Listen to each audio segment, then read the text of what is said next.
we want to see them, and whether or not we have to refer them back to the hospital or if the hospital saw them. What we see is the hospital is not appropriately screening for strangulation, that they don't properly assess strangulation.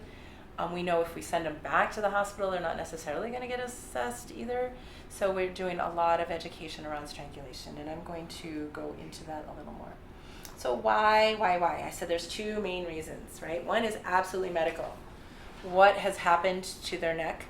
But really, when we're talking about something on the neck, what are we really talking about is affected? The airway. The airway is, but what is that actually affecting? The brain. Absolutely. So the doctors and providers are very good at looking at the neck, but they kind of forget what it actually is involving, because the brain is a diva, right? Worse than me. You know, it needs blood and it needs oxygen and sugar at constant supply and lots of it. Well, you know, I like the sugar. You know, it's like me and many. I want it. No. So it needs it all the time. If it's interrupted, things don't go well. It can easily be damaged, and how it responds is one of the reasons why it's so important to a victim. Why we go into that fight or flight response, why it's actually fight, fight, or freeze response usually.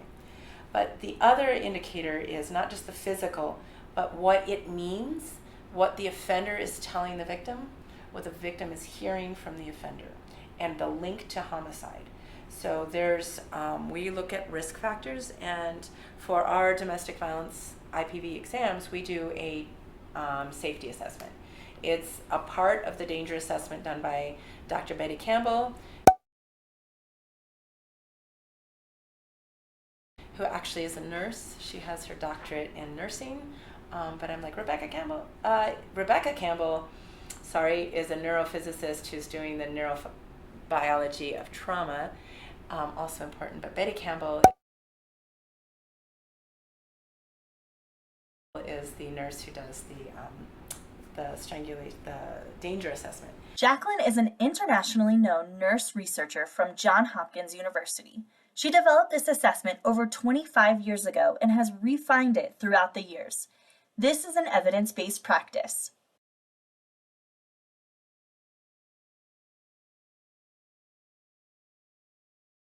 More assessments regarding different populations can be found at www.dangerousassessment.com. So we do danger assessment, and one of the lethality assessments, the highest, is strangulation. There's two of the red flags that are the most significant for a victim of DV. So one of them is strangulation, that's why we're talking about it. Does anyone know the second, the most dangerous thing for a DV victim to experience that leads to the worst outcomes? Guess? There are no stupid questions. There are no stupid answers. Stroke? No, an actual, like a red flag from an offender, something that the offender is doing to them.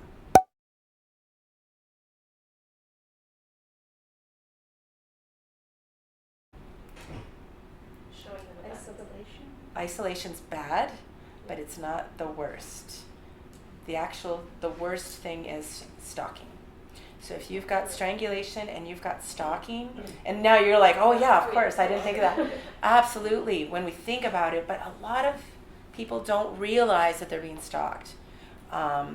Because, well, the offender tells them, it's just because I love you. I just wanted to check on you. How's your day? Hey, text me back. If you don't text me, I'm going to think you died. Or whatever. Or I'm just jealous. Or I just have this way. They have a way of manipulating and lying to stalk. But they'll drive by. They do a lot of electronic stalking. Creepy, the stalking apps that are out there. Stalkers, people who have been convicted of domestic violence have created apps. It's absolutely creepy. I hate conferences because I leave going, oh my God, it gets worse every year. It's supposed to be getting better. What is getting better is the recognition that domestic violence is bad. Those pamphlets that you have were made by the Strangulation Prevention Training Institute. Okay, so this is a nonprofit that was started about, 7 years ago? by a couple prosecutors. And they make all these graphics, they give them out. You can actually have your own logo put in on them as well, because they're just, we want everyone to know how dangerous strangulation is. And their goals, one of their goals was education and making strangulation a felony in all 50 states. They're up to 48 states. Okay, that's really freaking good. It took us 7 years to get strangulation as a felony in New Mexico. It happened in 2018. What we had to do was take a task force and say, let's look at the reasons why it's important for strangulation to be a law, and then we'll do it. And they said, no, we actually believe it so much that they changed the family violence law. Is stalking a felony? It is supposed to be. It's always supposed to be. But it's really hard to get it to a felony level. Navajo Nation has specific laws that protect victims from stalking and cyberbullying. All cases of suspected abuse and neglect with domestic violence must be reported to authorities. The mandatory reporting policy is in Navajo Area Indian Health Service, and it says all medical staff are mandated reporters for domestic violence and sexual assault abuse allegations when domestic violence has occurred.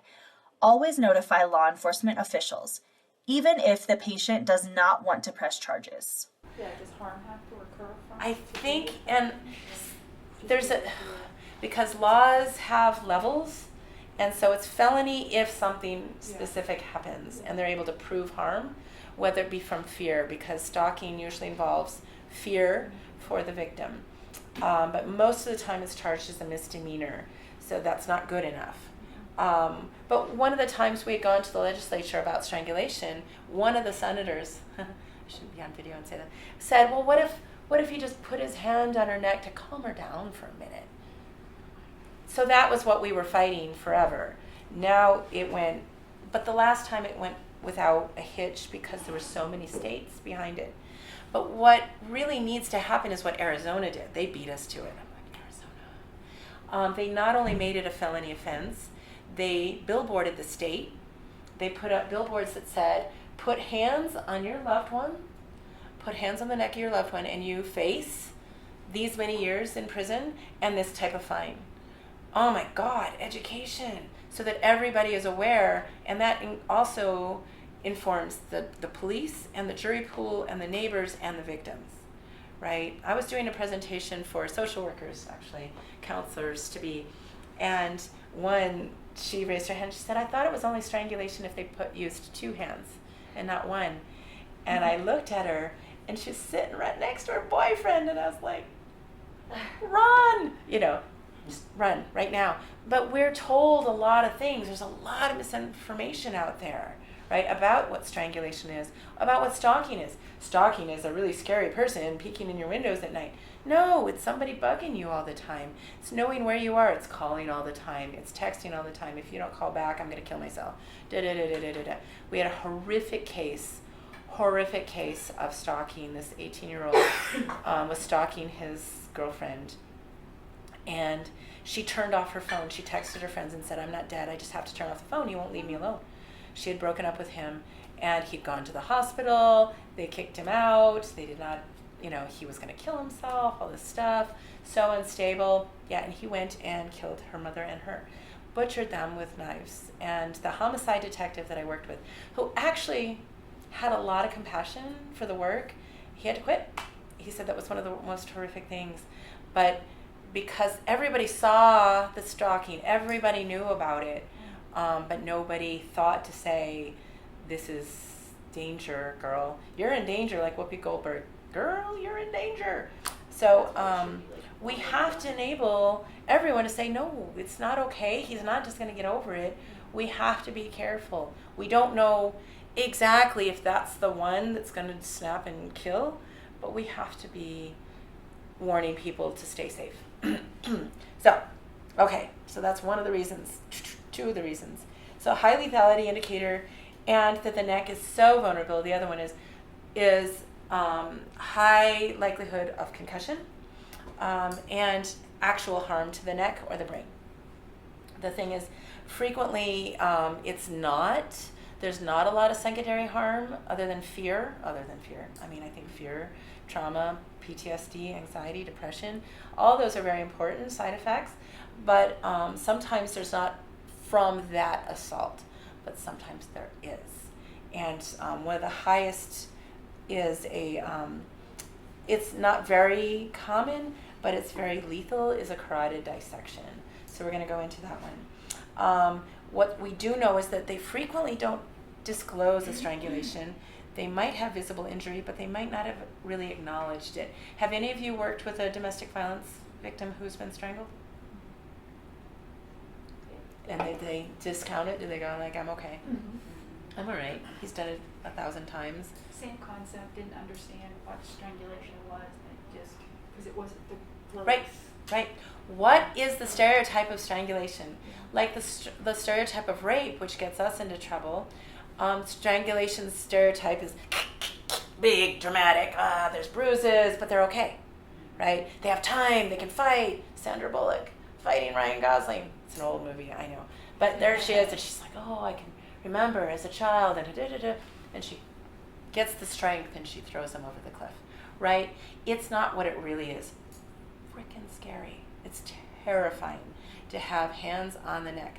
Now, we are primarily talking about gendered violence here. This is predominantly male on female for this type of violence. We know that women can be violent in domestic violence. We know that men can be victims of domestic violence. We know that there can be same sex and the whole dynamics.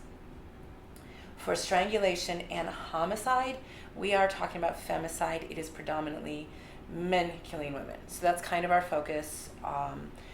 And children are also harmed in this way. But I've had males that have disclosed a little bit of strangulation. They didn't have the fear around it because still they were physically stronger or equal to their partner at that time. But so when we're talking about it, we are knowing that in this case we're primarily talking about men on women, but knowing that all domestic violence is bad, all abuse and power control is bad. Okay, so they may not have visible memory, they may have a loss of memory about it, and they may be ashamed of it.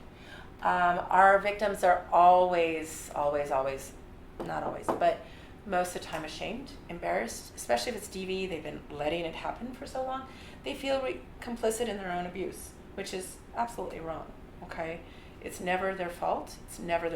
And I and my nurses, we all know this. It is not your fault. I say, I don't care if you had sex with the entire United football soccer team, right? In front of him. He's not allowed to strangle you. He's not allowed to hurt you. He's allowed to leave you and say, clearly you have needs I cannot meet, right? But they don't have the right to harm you physically, okay? And I absolutely believe that.